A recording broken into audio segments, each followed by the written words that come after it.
Bora, meus amigos.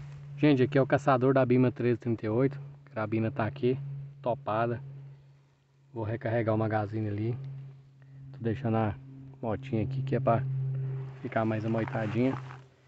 Mochilinha tá aí com os preparos. Galera, tô aqui, ó, mais uma lavourinha. O pessoal colheu. Cheguei mais cedo aqui, o tempo tá fechado, ó. Pra ali já tá chovendo. Ali pro fundo também tá. Então, galera, ó, vamos ver se a gente consegue tá fazendo os abates hoje.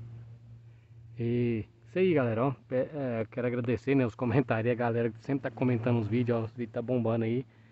Quero agradecer a galera que tá ajudando o canal aí e tal. Então é isso aí, galera, ó. Obrigado pela parceria.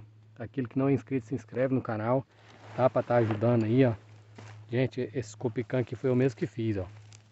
Esse aqui ficou bem caseiro lá. Eu mesmo não uso nem abraçadeira, eu ponho ele muito bem apertado aqui. A luneta, gente, é uma Diana 624/50. Tá aí, ó. Então é isso aí, galera, ó, a carabinona aí, que faz os vídeos pra galera aí. Então é isso aí, galera, ó. Já vai descendo o dedão no like, se inscreve no canal e ajuda a gente aí, tá legal? Agradeço vocês e vamos ver.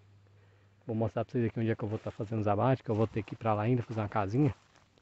Uma tocalha. Gente, as árvores é aquela ali, ó. Eu vou ficar meio longe delas, porque as palmas aqui é mais arisca.